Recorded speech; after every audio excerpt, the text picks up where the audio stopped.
In 2007, when I was 19, I was guided to Islam, alhamdulillah. And the day came that I needed to sit down with my mother and tell her, Mum, I'm a Muslim. The words that she said to me still pierce my ears to this day, because she looked me in my eye and she said, I would have rather you told me you were a prostitute.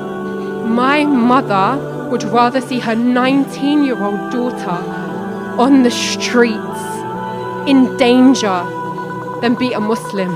She saw the changes in me, because before I was Muslim, I was on stages with huge celebrities. They had it all. But when the lights went out, something was missing. And that's why I found Islam.